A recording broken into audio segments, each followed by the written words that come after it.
Hi, welcome everyone. We'll start in a couple of minutes. Just wait for a few more people to arrive.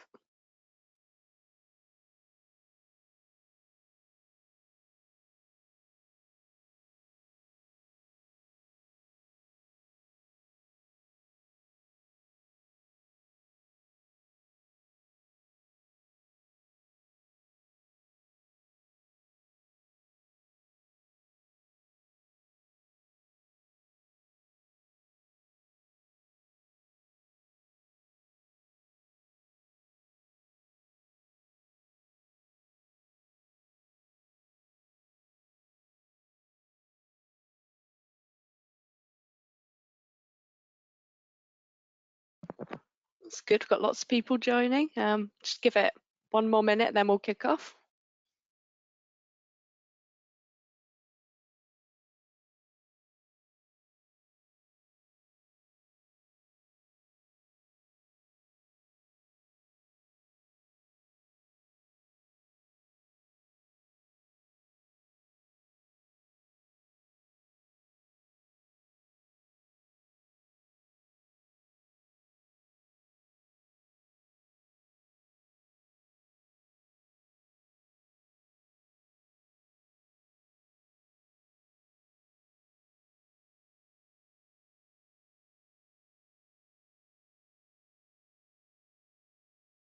Great, welcome everyone. I think that's a good amount of people joining. I think if you're ready, Will, you can kick off your presentation.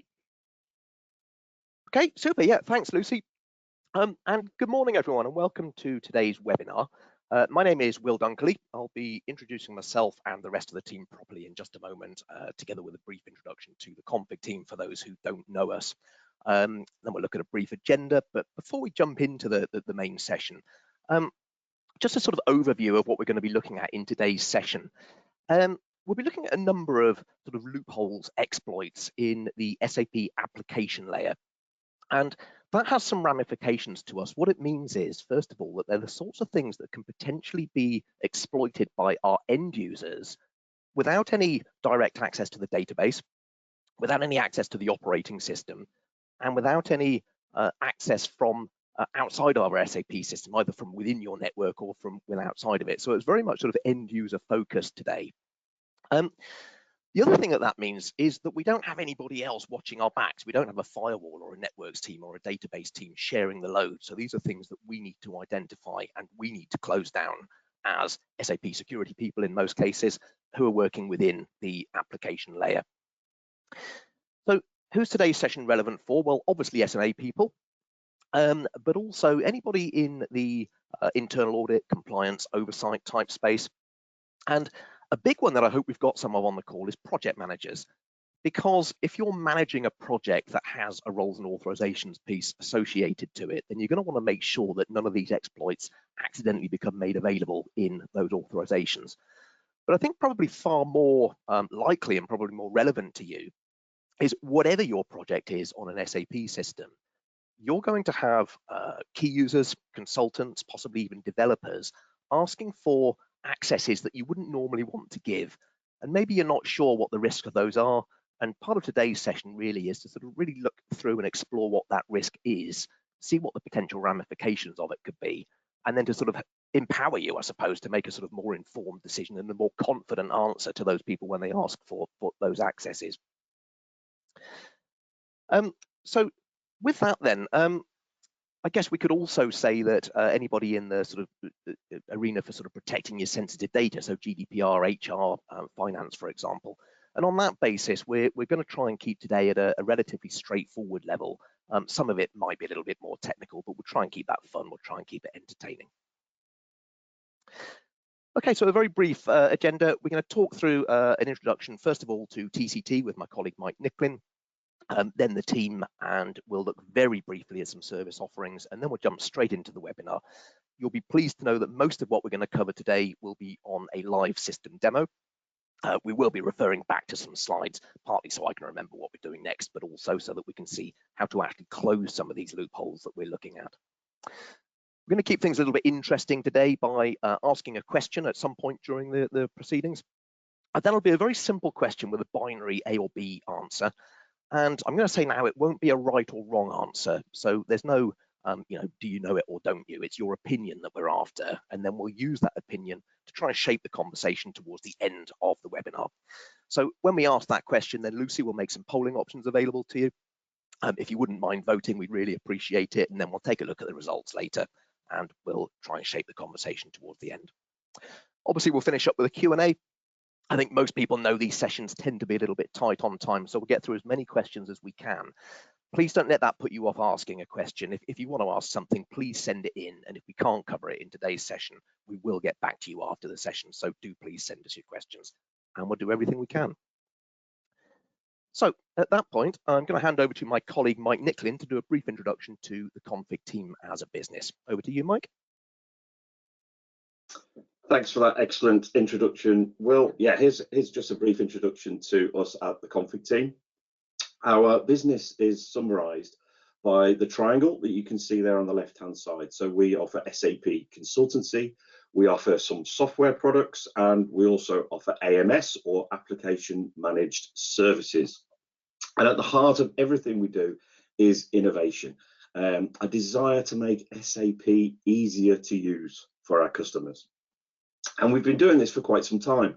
We were established in 1994, so we're very excited that this year is our 30th anniversary year. We're very, very proud of our people. We have achieved Investors in People Gold status, and we also have ISO accreditations 27001 and 9001. We have almost 200 people in the team, based predominantly here in the UK, in the northwest of England, but we also have an office down in Australia.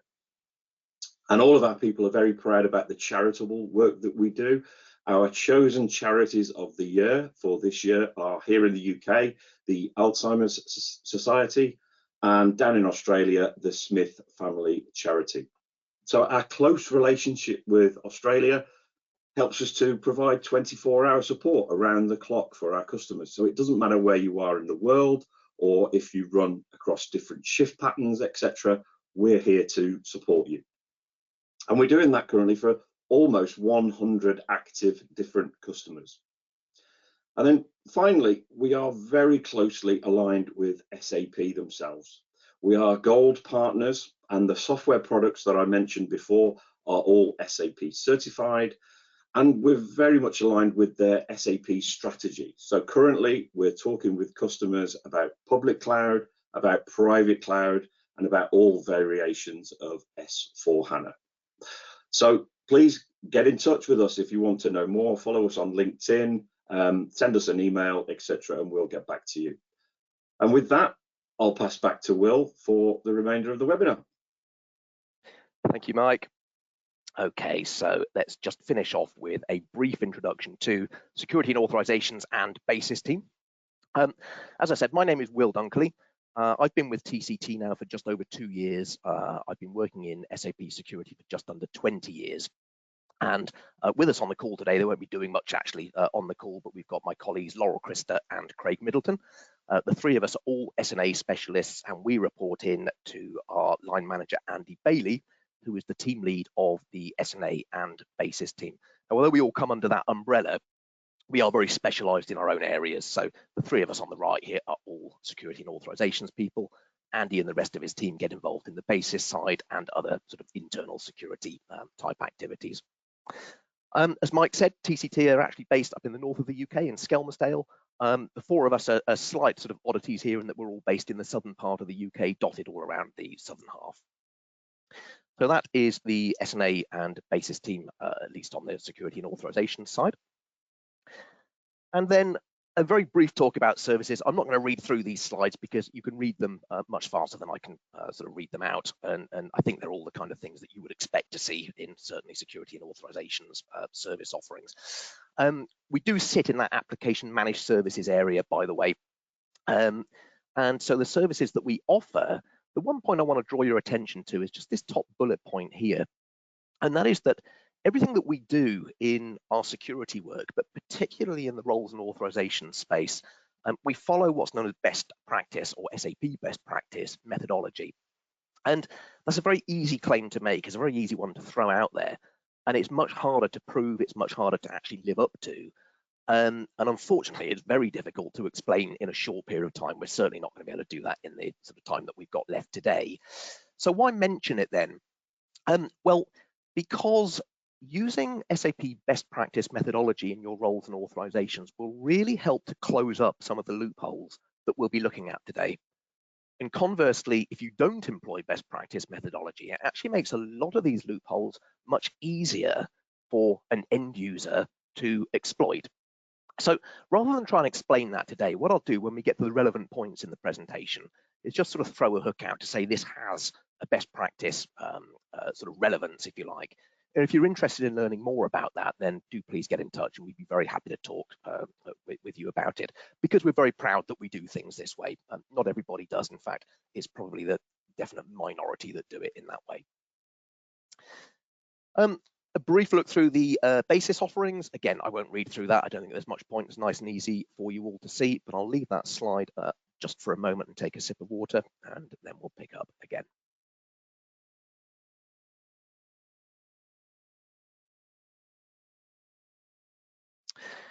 Okay, so introductions out of the way, not too bad, 11 minutes. We'll jump in and look at some common exploits. But before we do that, we used the word hacking in our webinar title today, and we did that quite deliberately. It's an attractive word, it brings people in. But I think it probably falls to me really to sort of define what I mean by that word, because I think it has different meanings to different people, different connotations, conjures up different images in people's minds. So if I define where I'm coming from, I think that'll help set the tone for the rest of today's session. And unfortunately, I'm old enough to remember some of the sort of earliest kind of technological hacking. And really what that was in its inception was to get hold of a piece of technology, deconstruct it, study it, learn about it, and then either reconstruct that technology with the scales tipped in your favor a little bit, or to take that knowledge and to use that knowledge to tip the scales in your favor a little bit. So going back to sort of the 1980s, if you like, some of the things I can think of are what they used to call phone phreaking. So people would basically hack the telephony system in order to get themselves free telephone calls or make use of free telephony services. One that I always think sounded great fun was people would get hold of gaming machines out of the Las Vegas casinos, and they deconstruct them, they learn the primitive algorithms that were within them, and then they take that knowledge back into the Vegas casinos and they try and use that to sort of tip the scales in their favor a bit, and with quite some degree of success, I think, from what I've read. So that's really where I'm coming from when I'm talking about hacking today. And then I'm going to use probably a simpler word, just not as exciting, but I'm going to say exploring. Because very often, I mean, I'll look on customer systems to audit them or just do a general sort of security check. And what I'm doing really is I'm exploring, I'm sniffing around, I'm just seeing what kinds of things I can see that I could potentially make use of.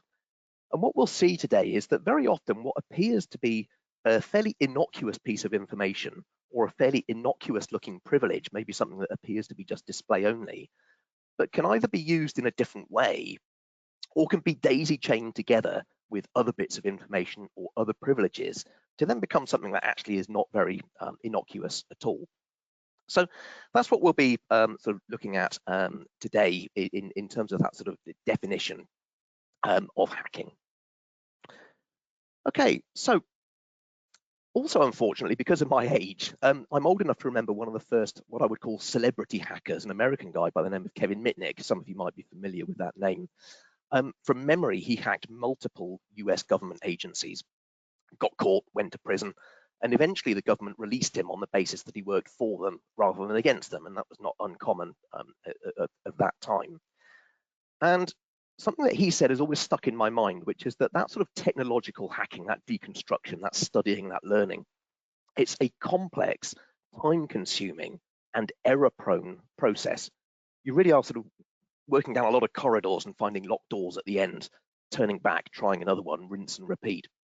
And I remember Mitnick saying, well, why bother doing that when if you ask people for their login credentials, user ID and password, and you do it in an emotive enough way with the right degree of urgency, You might have to ask 20, 30, 40 people, but eventually somebody is going to relent and they'll give you their login credentials. Back in the day, he called that social engineering. We call it phishing these days, or various sort of derivatives of that. So we're going to start today by not asking a user for their credentials, because that would be a bit boring, but we're actually going to ask the SAP system and ask if it can give us a set of credentials that we can log on with that will elevate our privileges and allow us to do something that we shouldn't. So the security people on the call here may well recognize this, but rather than staring at a PowerPoint, let's just jump into a system and we'll go and take a look. So I'm logged on here as myself to our POC system. That's our proof of concept system. For anyone that's interested, this is an ECC system on a MaxDB database. Actually, the things that we'll be looking at today will be relevant regardless of what flavor of SAP that you're using, whether you're S4HANA or not. So we're going to run transaction code RS-USR003. Now this is a display-only transaction, so maybe not so dangerous. And it's one that we would expect our security team, probably basis, and our auditors, internal, external, to want to be taking a look at. And if we look at what SAP have called the title here, check the passwords of standard users in all clients. So if we execute this now, we'll talk through what that actually means. So the first thing is that we have all the clients available on our system. So this one's fairly representative of a production system, I would say. We've got our business client, 001, and then we've got our basis client, 000. And then within these clients, you can see we've got a number of users repeated here. And these are all dialogue users, meaning that we can log on as those users potentially and interact with the system. So the same as I can as Will Dunkley, or you can as your user. But they're also, although SAP call them standard users here, and yeah, they're not wrong in calling them that because they are standard, but I would prefer to call them super users for the simple reason that super users tend to have superpowers. And in this context, what I mean in most cases is the SAPL profile. Certainly DDIC and SAP style, very often SAP CPIC will have the SAPL profile, which probably everybody knows on the call is effectively full authorizations for the SAP system. Not quite, but near as we need for today's demonstration. So then it stands to reason if I can log on as one of these users, then I'm going to log on as them and with their SAPL authorizations. So then this report then shows me in each of my clients, do these users even exist or not? Because they don't need to exist in all cases. And you can see here that in my business client, Andy, basis manager, has deleted TMS admin and the SAP CPIC user. So that risk is already removed from me. That's good. 2 less users I've got to worry about. For the others, I can see, do they exist? And then I can have a look, is their password trivial or non-trivial? Now, what SAP mean by that is it complex? Has it been changed from the default well-known and easily Googleable password? And you can look up the password for DDIC or SAPstar on Google in probably 10 seconds. It will vary depending on whether you're on HANA or not, but there are default passwords. They need to be changed because anybody can find them. And as we can see here, if I've got access to run RS-USR003, I don't even need to Google the password. SAP really helpfully tells me what that password is. So we know now, looking at this, I can see that in the 0 client, my DDIC user is not locked. And we can see that I've got the password there spelled out for me, plain text, nice and clear. So I can log on to that client as DDIC with SAPL. Is that a risk? A lot of people would say no. I've been told by auditors before, no, it's not a problem. You can give people SAPL in the 0 client. There's no business data in there. So we'll take a look at that later. I think we'll prove quite effectively that it's not safe to give people full authorizations in there. The good news is you should have a very small number of users in there, but if I can get access to this report and I can see that I can access the DDIC user, then I can be in there and maybe I can do something else with it. We're going to jump back to a slide in just a second, see some more information on this, but what we're going to look at here is this column. If I extend that a little bit further, we'll see that this column is number of failed logon attempts. And we can see in this system here that somebody has tried to log on to our business client as the SAPstar user, and they've got the password wrong. and it's recorded an incorrect logon attempt. So just to explain a little bit more about that, we'll go back to the slides here. And this one was taken from a different system. And we can see, again, we've got somebody has tried once to log on as a SAP Star user. Now, that could very easily be a legitimate attempt from one of our basis team. You know, people get passwords wrong, fat fingers, it happens all the time. So that in and of itself is not necessarily anything to worry about. But what we should be aware of is that if I were a disgruntled employee, if I was somebody just being mischievous and wanted to cause some disruption, well, I could go on and I could take any of these users that exist here, and I could, because they're dialogue users, attempt to log on as them and deliberately get the password wrong 3 times, 4 times, 5 times, whatever your system is set to, before we end up with the lock for unsuccessful logon attempts. If you'll excuse me 1 second, the presentation seems to have jammed here. Give me a second. There we go, perfect. So I could do that deliberately. Now, that's not a hack. I'm going to call that more of a denial of service, but is that a problem? Yeah, I would say so. Why? Well, the DDIC user in this case, which has been locked by unsuccessful logon attempts, carries out a lot of basis type jobs. But a lot of our customers, albeit that they shouldn't, will have a lot of business background jobs running under the DDIC user ID. And they'll also have a lot of RFC connections between systems or between clients within a system that use that DDIC user as a stored user. And again, they shouldn't really be doing that. We'll do it later to have a look at what the danger of that is. But if we've got a customer who has DDIC running batch jobs and DDIC stored in RFC connections, and I cause that user to become locked through deliberately putting the wrong password in 3 times, those jobs are going to fall over and those RFC connections are going to stop working. And that means a whole load of short dumps in our system here. That means our basis team are going to get very unhappy. Excuse me. And a competent basis and security team is not going to take us more than 5 minutes to figure out what's happened here. And we can unlock that user, reset it, and we can go on as before. But how much disruption have we potentially caused in that 5-10 minutes, especially if we do it at lunchtime or at 5 o'clock on a Friday afternoon? How much disruption can we cause? I'm going to argue quite a lot. And so we need to be careful who we let have this information. Yep. And we need to, for the people that do have it, monitor this. So what are we looking at here? Well, if I see the DDIC user is locked by unsuccessful logons, that's an immediate red flag to me. I would hope that I start picking this incorrect logon attempts. I start picking that up long before we get to a locked user. So we should have our security team running this report on a regular basis. This isn't something we can really close as a loophole. It's a standard SAP transaction. So it's got to exist and it's useful to us as a security team. But our security guys should be running this on a regular basis and keeping an eye out that we don't have trivial passwords. The users are locked if they need to be. They're deleted if they can be. And then we really want to be keeping an eye on those incorrect logon attempts. Now, if I saw that and I had time, maybe because 1, I'm probably not going to worry about too much. If I see it getting to 2, yes, I am. I'll go and look in the security audit log and see if I can tie that logon attempt back to a terminal. And then I'll see if that's one of my basis guys, or is it somebody in a warehouse? Is it somebody in finance? If it is, I'm probably going to pay them a little visit and see if we can find out what they were doing.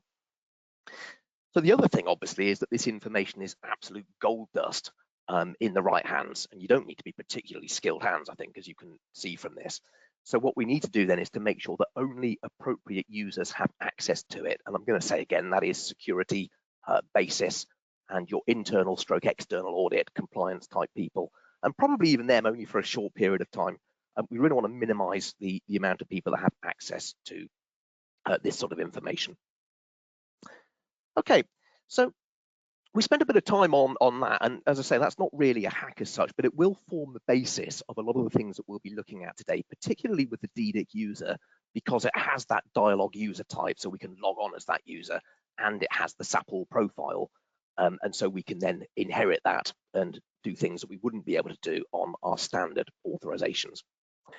So as I say, we will come back to that, but just for something a little bit different to move away from that for a second, I'm going to show you something else, which, again, I'm not really going to say is a hack, although we can extend it into one, and we will do a little bit later on today. But it's a little sort of subtle trick that a lot of people aren't aware of, and that's that we can potentially assign a reference user with greater privileges than we've got. So let's come away from this slide and we'll take a look on a system again. So why am I not calling this a hack at this stage? Well, the reason being that in order to exploit this, I need to run transaction SU01 for user maintenance. And if I've got user maintenance, I could just assign myself SAP all, couldn't I? So not really very hacky, except if I assign myself SAP all, depending on my system, depending on how we've got things set up, I might well trigger an alert and an email going straight to my security team or my compliance people. So I might get caught within about 30 seconds. At the very least, I expect my security guys would be running regular reports. Who's got the SAP all profile, SAP new profile, various other profiles, various other high privileged authorizations, or who's had them and had them removed again. These are reports that will run. And again, you would expect me to get caught with that fairly quickly. And that's going to be quite difficult for me to explain. Yep, Will, why did you give yourself SAP all in a production system? Not going to look great, is it? So what we can do then is something that's a little bit more subtle. If we take a look at my user ID here, and we look at the roles that I've got, we can see that I've got, for the purpose of this demo, an AP role, and then two comically named roles, strict and stricter, which you'll see actually as we go through are nowhere near strict or stricter, but it'll do for the purpose of today. But you can get the idea from the names there that the point is these roles should really only allow me to do my job and should be quite restricted on what I do. They're certainly not SAP all. But what I can do as a user administrator is make use of this field here, reference user. So a lot of people aren't terribly familiar with this, and a lot of people kind of get the idea but are not quite with it. So what I'm going to do is just explain in SAP authorizations context what that means. A reference user is an imparting user. If we assign a reference user to me, then it imparts its authorizations to me. And as the inheriting user, then I inherit the authorizations of that reference user. I hope that's a fairly straightforward explanation there. So to demonstrate the point, what I can do then is give myself a reference user who I know has SAP all. Now, why would I do that? Well, we'll take a look at the change documents in a minute and we'll have a look and see. But I can just enter DDIC. Yep, I know it's got SAP all. And as soon as I hit enter there, it's going to give me the authorizations for this. Or is it? Because we've got a little message down here. User DDIC is not a reference user. So let's drill into the long text of that. And I won't read through all this, but you can see it's complaining basically that I've assigned DDIC as a reference user, but it is not of type reference. No, it's not. It's a type dialog. We looked at that in the last slide and the last report. Yep. So SAP is saying you shouldn't be doing this. If you're giving a reference user, it should be of type reference. So is it going to allow me to do this? Well, yeah, because this is just a yellow warning. So as soon as I hit save here, I get the same warning again. And there we go, it's not giving me any sort of error. So if we come in here and display now, I've got the DDIC user as my reference user. As soon as I log off and log back on again, depending on how our system's set up, I'm now going to have the SAP all profile from DDIC. So why is this subtle? Well, let's take a look at the change documents for users, because, yeah, I've been in security a long time. I think it's fair to say some of you may be far better than this, but our security team are probably running regular reports on all of our users, and we're looking at the change documents, and we're going to look for things like who has got the SAP all profile, who's got the Z SAP all minus a little bit role, for example. We're going to be looking for users that were created, deleted, administrator lock, released, various things like that. What we're probably not looking for is reference user assignment. And so I can assign myself the DDIC user, and there's a very good chance that I can sort of fly underneath the radar for quite a long period of time, and I've effectively given myself the SAP all profile. So first tip there actually is for our security people and audit type people. When you're looking at change documents, look for reference user assignments as well. And then what we'll do also is, just to come back to the slides here, I'm going to remove DDIC here, by the way. I'm going to do that now because we'll come back to this. As I said, I need SU01 in order to execute this. I'm going to show you in a bit that we can actually do it without SU01 if we have other privileges. So just to make sure here, there we go. So the reference user has been removed, and we'll come and have a go at giving me that back again in just a moment. So back to the slides briefly for how we close that. Nice and simple. We've got a customizing table called PRGN_cust, and we can set a parameter, ref user check, which stands for reference user check, and we can set the value to E for error. And because that's nice and simple, and I think we're doing quite well time-wise, we'll go and take a look at that. So SM30, table maintenance, and we put in our table PRGN_cust for customizing. We're going to maintain it. It's cross-client. Obviously, this is POC, by the way. This is my test system. I'm going to say new entries, ref user check, and as soon as I hit enter here, we get the text which gives me the nice, helpful values that I can assign to it, plus the relevant OSS node. So what can we choose here? Well, the default is W to warn, but as we've seen, that just tells me I shouldn't really be doing it, but it lets me do it anyway. The other options we've got are I for ignore. Definitely don't recommend that. S, which I had to look this up actually. I looked it up on the OSS node. For some bizarre reason, it means warn, but with a green light instead of a yellow one. If you can give me an answer as to why that's any different to warn, please do. But that's what it is. We don't want that one either. What we want is the E value here for error. And what that's going to do then is turn that yellow warning message into a red error, and it will actively prohibit me from saving that reference user. So I'm just going to undo this because we want to leave this as it is in order to explore something else in a moment. So we won't save anything there. But then just before we move on then, how does that really close things down? Because I can still assign myself a reference user, can't I? Yes, I can. But take a look at the reference users on your system. I'm 99.9% certain you don't have very many of them, if any at all. And if you do have some, they shouldn't have the SAP all profile. It should be a sort of basic type access that's applicable to either all users or a large number of users. So it should be really a much lower level of risk. So again, what we want to do is restrict that so that we can only assign users of type reference as a reference user.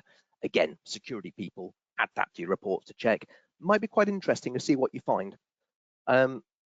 This is something that I've seen done on customer systems before, sort of 4:30 on a Sunday afternoon when there's nobody around to sort of say, yeah, okay, fine, you can do SAP all, but you've got to get something. I've seen it done. That's just honesty over the years. So it is a realistic potential loophole. Okay, so now we get into things that are, I think, a little bit more fun. And here we're sort of moving into the area for our project managers, where our consultants, our power users, and potentially our developers to some extent are going to be coming to you saying, I need access to SE38 or SA38. So we'll jump straight into one of the closures for this because I'm going to get hissed at and booed at, I know already, just from what I put here. But one of the ways to stop this, nice and easily, would just be to remove SA38 and SE38. A little bit more complicated than that, so we'll come back to this in just a moment. But the point of it is, we don't necessarily need to execute a transaction code if we can execute the underlying program directly. So what we'll do now, I'm going to log on to our POC system as a slightly more restricted user. And again, if you look at the transactions I've got here, some of you will be laughing that I call this restricted. It is for demo purposes only, but to prove the point, we're going to try running RSUSR 003, and we can see here, I don't have authorization to run that transaction code. Good, I shouldn't do. Maybe, you know, if I'm finance or whatever, I shouldn't have the ability to run that code. That's very sensitive information. But hey, I'd really like to log on as DDIC, and I'd really like to take a look and see if maybe the SAPstar user has a standard password as well. So I'd really like to run this.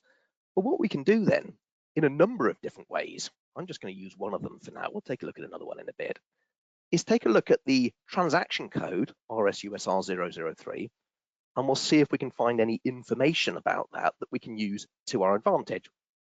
So maintain transaction, or in our case here, display transaction. We're going to take a look at RSUSR 003, display it, and this one is what's called a parameter transaction. So we've got to look a little bit further to find the information that we're looking for here. But if I scroll down right to the bottom, eventually we find the actual report that makes up that transaction, and it just helpfully happens to have the same name as the transaction code. So I can copy that information, and then we're going to go to SE38, or just for anyone that's not familiar with these transactions, we'll go to SA38. So these two transaction codes both do different things to a degree, but they both allow us to execute a program directly. So we'll take a look at SA38, and we'll enter that program. Just as a slight aside here, again, for you project managers, people nearly always come to you, and security actually, but people will nearly always come to you and say, I need SE38. They don't necessarily seem to think about SA38. And if they're just trying to run a program, this is a perfectly valid alternative, and it's a lot safer. The reason being, we have to give less underlying authorization objects in order for them to run SA38 than SE38, and one of those objects will be very powerful. We'll see if we can pick up on that a little bit later. But I've copied my program name here rather than the transaction code, and we're just going to put it in the program field, hit execute. And there you can see we've just executed the underlying ABAP program directly and completely bypassed that transaction layer of security. So if I just come down here and take a look at the data here, you'll see that the transaction is not RSUSR 003, it's SA38, because I run the program directly. So this is one of those hooks I'm going to throw out to say that this is where we have a direct relevance to SAP best practice methodology, because that little loophole that we've just exploited is much, much easier to exploit if we don't follow best practice methodology. And the reason for that is actually, although I've just executed the program directly, there should be a number of authorization checks within that program. Now, if we're using best practice methodology, I should only have the authorization objects that are relevant for the transactions that I've got. And we've just seen that I don't have transaction RSUSR 003, so theoretically, I should fail the related auth checks that sit underneath it. It's a little bit more complicated than that. But again, for you project managers, let's give you a real world example. You've probably got finance consultants who have got a FICO all type role, which gives them basically all of the objects. Maybe they've got a limited number of transactions, but when they come to you and say, I need SA38, they can run any number of programs directly. And when they hit those auth checks, they'll probably have the authorization. So we'll take another look just to sort of drill the point in here. So let's try a finance transaction, FBL5N. And again, I get the same error message, you're not authorized to use it. So we'll go to SE93. And we'll take a look at FBL5N. Now, this is a more sort of traditional type program, and we can see that our program ID is nice and clearly stated there. We don't need to look too far for it. For those of you in security, by the way, I won't talk about this, but you'll already be looking at that, and this makes my point about underlying authorization checks. But we'll come now back to SA30. Now, let's do SE38 so we can show you that they both allow you to do the same thing. So this one now is SE38. And we can execute the program. And immediately you see that I'm into customer line item display, but I don't have FBL5N. So we've bypassed that transaction layer of security again. And just to really sort of labor the point, if I've got a lot of finance objects and values that are sort of orphaned and unrelated to what I need to be doing, there's a much higher chance that I'm going to be able to run this report completely and take a look at the customer line items. So just a point here, you'll quite often hear people say to you, yeah, that the security is done at the transaction level. So hopefully we've proved the point there. That is not the case if you enable people to run programs directly. So security at the transaction layer is not really good enough. We should have authorization checks within our code, and we should be using best practice methodology to make sure that only the right people can actually pass those checks. Okay, so what do we do about that? Because I know there will be people on the call that want to kill me for even suggesting that we might remove SA38, SE38, and it's valid, yet there are genuinely good reasons why people may need that access, probably not permanently, but temporarily in your systems. So if we do have to give it, then at the very least, we should be looking at restricting the programs that they should run. I don't want to give them a wild card to say, yeah, whatever, yep, I'll leave it to the gods to see if you've got the authorizations in the underlying program. So we can restrict either the program name using the sprogram object, or we can restrict the program group using the program object. And in that way, we can limit people to the program or group of programs that we enable them to execute directly. I said earlier that SE38, if we can try and give SA instead, it's better. That's because SE38 has an immediate auth check on the sdevelop object. That's a hugely critical one, as we'll take a look at in a few slides' time. So if we can avoid giving the sdevelop object completely, that just makes life a little bit easier and a little bit more secure for us. So there we go, there's direct program execution. Oh, sorry, one more point here. Yeah, better still. We're going to run into very genuine scenarios where I'm thinking of, I've got a customer now who has a finance department that need to run a program once a month. Maybe it's once a quarter, maybe even at year end. Depending on the frequency, is it not better to give them a custom-made transaction code that calls that program? And then instead of giving SA38, SE38, we give them that transaction code. And in that way, we limit what they can do. If you have to give SA38, SE38 in your production system, try and give it via a firefighter user that is heavily audited and then review the audit trail afterwards. Okay, so on that moment then, we're going to fire up the poll question. So Lucy will be making some polling options available to you in just a moment. So what I'm going to say here, we've got two options, option 1, option 2. And the question then is, which of the transaction codes below do you feel is less risky to give to your key users or your power users when they ask for them? So option 1 is what we've just looked at, SE38 or SA38 for direct program execution. And option 2 is SE16, SE16N for table display.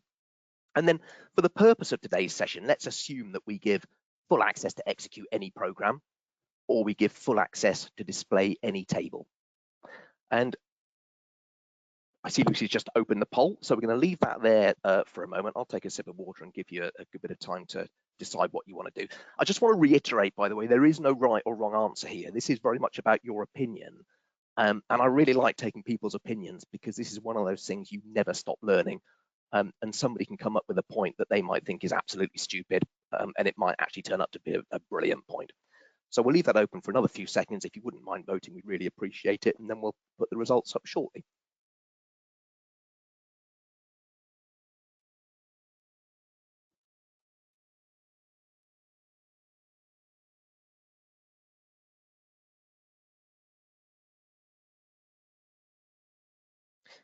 Okay, thanks, Lucy. I think the poll is now closed, so I hope you had a chance to vote for your chosen option there. And we're just going to crack on to make sure we get through as much as we can today. So before the poll question, then, we looked at direct program execution. We're going to do something a little bit more interesting now, and this is one that maybe is more relevant to your developers. And instead of running a program directly, we're going to run a function module directly. So let's just see who we're logged on as here. I think it doesn't really matter, but we want to, yeah, we'll go with this user. So a function module, putting it very simply, is one of the building blocks that makes up an app program that sits underneath the transaction code. But many of those function modules are executable in their own right, and they can carry out some fairly powerful functionality. So we've been looking at SU01, for example, haven't we, assigning reference users. And if you remember, I said that first thing that we looked at, I needed SU01 in order to assign myself a reference user. Well, I don't if I've got SE37. Now, I certainly shouldn't. We'll come back to that in a minute. But what I can do is call a number of function modules, including this one, BAPI user change. And if we execute it, for the security people here, you'll notice some of these labels here look a lot like what we have in SU01, and that's because this function module actually makes up a lot of the sort of underlying content of SU01. What it doesn't have is pretty GUI, because it's never designed to be seen by an end user, but we can still use it. So what we're going to do is say we want to take Will Dunkley, and if we scroll down, then we'll do the same thing that we looked at earlier. So I want to change the reference user, and we're going to assign the reference user of DDIC. And so now when I come back, I've set my parameters here. If I'm just going to execute that, you see that I get no nice confirmation message, no error message. So we don't know if this has worked. Actually, we'll have to go and take a look. All we see is that it ran in 26 microseconds. So if we switch over to my other user now, and we'll go and take a look at myself in SU01, and hopefully it'll work. It's always a little bit stressful. Yeah, there we go, perfect. So we can see, if you remember, I removed that reference user from myself, and now there it is again. And yet we've done that without the use of the SU01 transaction code. So not only have we not needed the transaction code here, we haven't needed the underlying program. We've just done it directly via a function module. Now, I've just chosen one function module out of SU01. There are plenty of others that we could misuse there as well. There are also function modules in every major and minor transaction, I would guess, so across all of your business. So we can create materials, for example, we can create customers, we can do all sorts of things using function modules. I'm just going to speed things up a little bit. So how do we lock this down? This one is very simple. We remove end user access to SE37. So you will have times where your developers come to you and say, we've got short dumps all over the place in production. I need to check out this function module. Yeah, obviously they need to look into that, but then please make them do it using a firefighter account that is, again, heavily audited, and then check the audit trail to see what they've been up to. This, again, is very real world, by the way. I once caught a developer doing this in thankfully, a non-live SAP system, actually an SAP developer from Waldorf. So yeah, it's a very real world thing. Okay, so to start wrapping things up a little bit, I'm going to go on for another sort of 5 minutes or so. So we're going to take a look at RFC connection misuse. I'm going to keep things moving a little bit, but very quickly. I'm going to run RSUSR 003 again, and we're just going to reiterate the point that we saw earlier. The DDIC user is open to abuse in our 000 basis client. And we wondered, is that actually dangerous? Does it really cause us any problem? I'll tell you what I do need to do just before we do that. Apologies.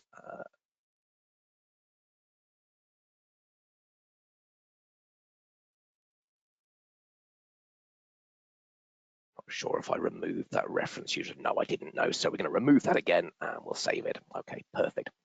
So now we're going to use that information we got from RSUSR 003, and we're going to log on as DDIC to the 0 client. And we're going to choose the DDIC user. And unfortunately, you can't see this because it's obscured, but our commonly known password, 19920706. Perfect. I hope I get the 7 and the 6 the right way around there. And there you can see we're logged on as DDIC. Yep. So we have SAPL, and we've got effectively everything we could want within the 0 client. Is that dangerous? There's no business data here. Well, I'm just going to show you very quickly. What we can do is look for an RSC connection, and that's a connection either from one system to another, could be SAP system to SAP system within your landscape, could be from outside, customer relationship system, supplier system, or could be from one client to another. And in this case, this is what we're going to do for simplicity's sake this morning. I'm going to look for ABAP connections. We're in the 0 client, and we can see this one here is to the 001 client. And very briefly, if we click on log on and security, that's what I want to see. So the DDIC user is now listed in this connection as the user to 0001. And I can quite simply come up here and remote log on. And now we can see I'm logged on to the 001 client as user DDIC. So now I'm on here with SAPL in our business client, and anything that I do now is in the DDIC user ID, not Will Dunkley. That makes life a lot more obscure. So I need to keep things moving a little bit. We'll come back to the slides here. If anybody wants to see this in more detail, by the way, it's a big topic, so do please get in touch. But to close this down, it's a big job. So we want to minimize end user access to SM59. It's surprising how often business users ask for this. It's basis, it's security, potentially developer, arguably. but definitely we don't want people in finance, and believe me, they do ask for it from time to time. What we should also do where we have connections where a user is stored is minimize the authorizations assigned to it. First of all, let's not use DDIC. Yep. It's not, we shouldn't be doing that anyway. Let's use a user that is specific for the job that it's doing.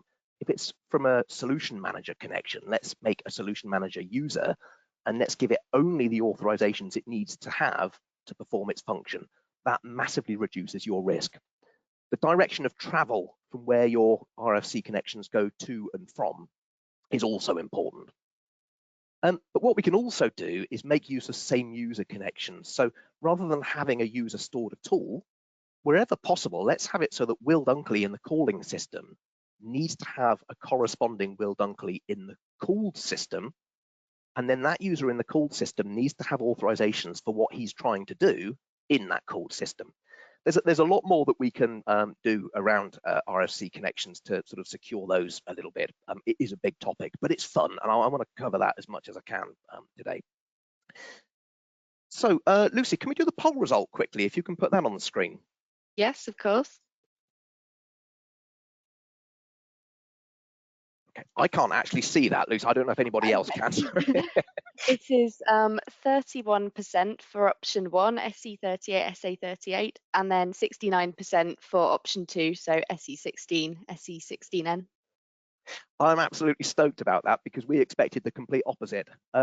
That's really good. If anyone wants to get in touch and have a conversation about that, I'm really pleased about that. So I probably don't need to spend too much time talking through this. For the people that voted SE38, SA38, I absolutely don't disagree with you. And I certainly wouldn't want to give the impression that we're minimizing the risk of those, because they are dangerous. But some thoughts that have occurred to me since we sort of thought about this question are, within a program that you're running, you are actually restricted to the functionality of that program. Now, arguably, yeah, you can actually transact within that program, so that increases the level of danger. But actually, since about the 740 kernel version, SAP have been quite good at locking down a lot of programs for direct execution. SU01 is a prime example of that. We actually can't run the underlying program directly. They've set it so that it's not directly executable. There are other risks, I would say, with SE16. First of all, SE38, as we saw, we need to give all of the underlying auth objects in order for the program to run.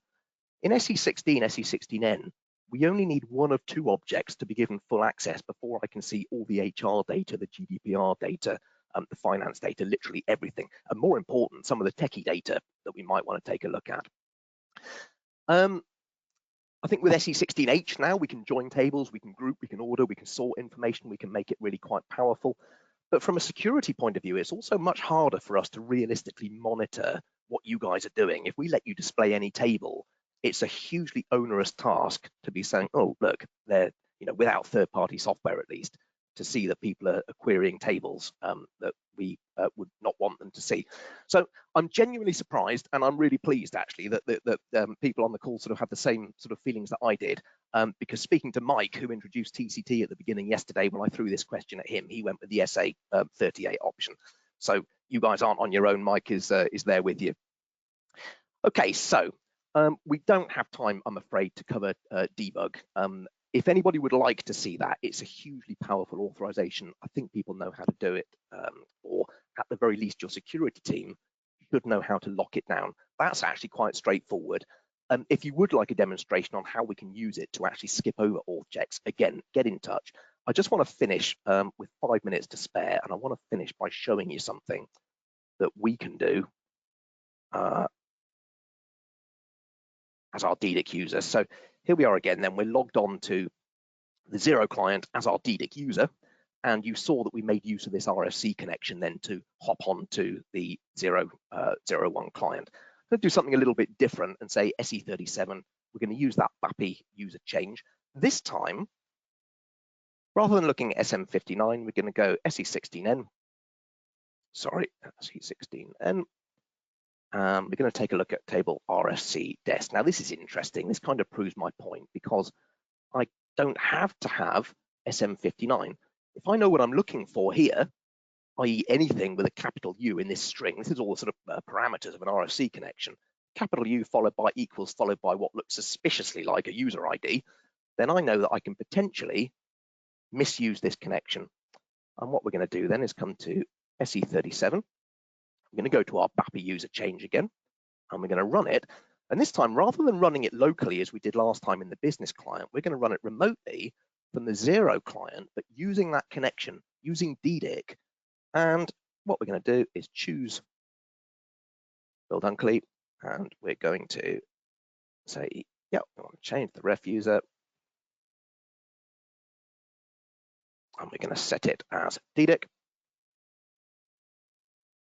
And then we'll just execute that. So now if we go back to our 001 business client, we take a look at, well, we should, hopefully, there we go, see that we've got DDIC. Now, just to prove the point here, because I appreciate you looking at the same thing, here's where things start to get really entertaining, because we look at the change documents, and I'm going to say, I want to see the change docs for today from, let's say, 9 o'clock.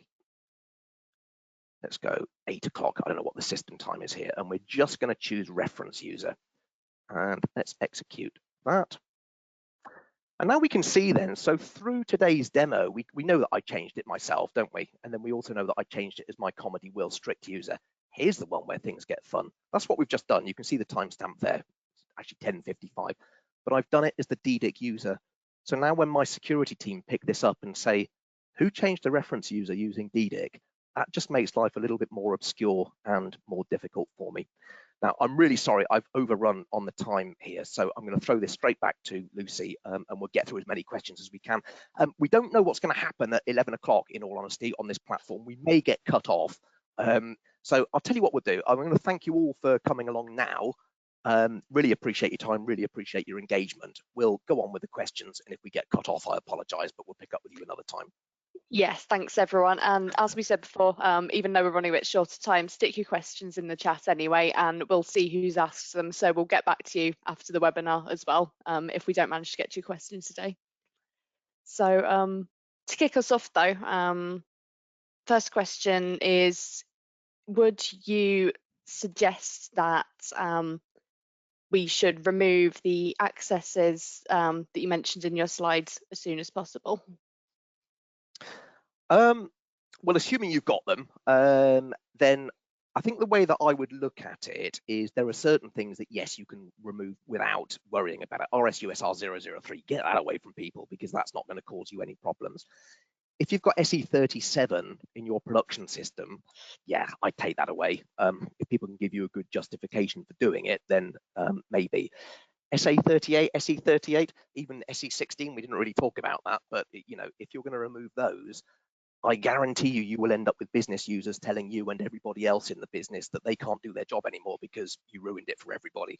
So what I would say is take the time, scope it out, spec it out, and chisel away at these things. You can probably sort of prioritize them in terms of criticality and chip away at them.